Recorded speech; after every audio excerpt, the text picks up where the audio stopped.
Okay, Duane. Most new students do not obviously have a strong religious background, and I think that kind of strong religious background could act as a kind of a blockage to their, or could compromise their real side experiences. And one would expect that the dream sensor should not be too active with new students. However, it seems that the sensor scrambles the dreams of most new friends or new students, and, which results in complaints that they can't remember their dreams or they do not dream at all. So, do I want to ask you, what is the role of the new sound and making the dreamer have maybe unfettered access to his dreams? Okay, so what's the idea here, Charles? What the new sound and the access it makes? Is that the idea?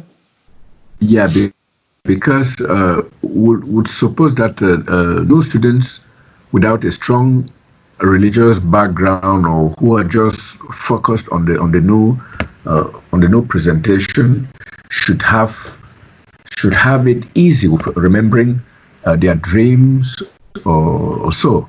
But it would appear that the etheric sensor is very much at work, scrambling the dreams and of new students and all that, and which results in these complaints that will always have that they don't remember their dreams or they don't dream at all. So I'm asking now, what is the role of the new sound? Can it not help in bypassing the sensor, overriding the sensor, and making the dreamer have some kind of unfettered access to their dreams? Well, yes. It's like putting octane in your car to make it run better, but you still have the driver there with his attitudes and ideas. So even though the car, runs better, you still have somebody with free will driving the car. So the idea here is that, yes, the new sound does what it does accordingly, and it also works according to the intent of the individual, Charles. But for the most part, as people go through this and start to go through it, they've carried, Carlos here, they've carried lifetimes of attitudes with them, and they don't see the unconscious agreement they have with them. This is where the sensor comes in, and this is where going through this process and this challenge to see what they've agreed to, because the real guides, they're not going to, they will sometimes remove certain things or obstacles, but overall, the individual has to learn to recognize their own restrictions and what they agree to, consciously and unconsciously. It's not going to just happen, because this is part of the recognition that they need as they go through their own restrictions, Charles. It becomes a little bit complicated, yes. It can be very simple, like your computer, it's very complex, but it can be very simple. But at the same time, there's a lot of agreement within us that's unconscious, and are we willing to face it? Yeah, that's a question too, and most people aren't. They want things a certain way, but they don't see that they're already agreeing to so much unconsciously that's hindering them, and they don't recognize that hindrance. So they've got to learn to face that and figure it out. It's kind of like digging for gold.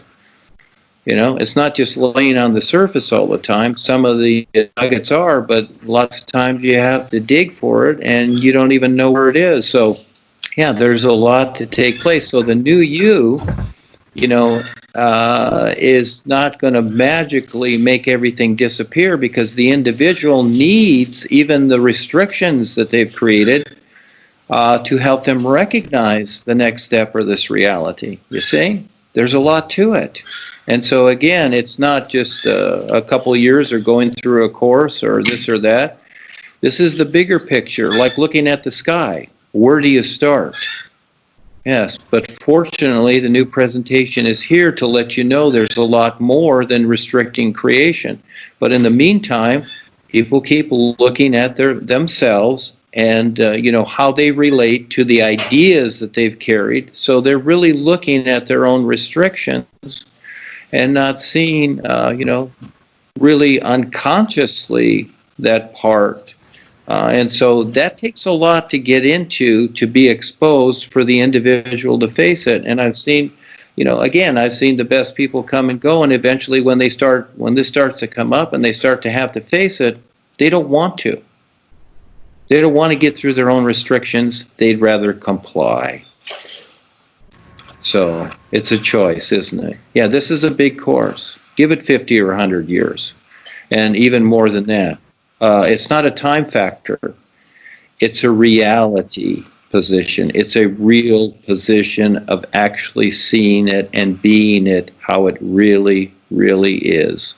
And here's another note, and that is that to really start to see the is, you have to use your free will to give up your free will.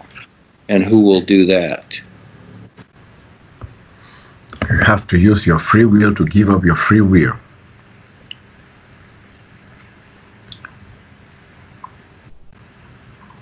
That's a big lesson for today. Okay, with that, I think we have time constraints. I think with that answer, Duane, I would like to hand over to Kelsey. You're always working on a tight schedule, you have other things to do, and this show is supposed to be just 1 hour. It's been running for about 1 hour, 20 minutes or so. So Kelsey, over to you, and we'll call it a day here for the African show. Thank you, everybody. Thank you, everybody. It's for you. Yes, just hang in there. Like the sun shining, compared to what's going on in the earth. Yes, there's always turmoil and questions and whatever, but eventually you can get through it to see what's real. It's a whole lot better. But in the meantime, yes, we have to deal with this place. So learn to see the difference between the two, because it's more real than you can consider, and that's the best part. Yeah, so see you next time. Thank you, Charles. Thank you, too.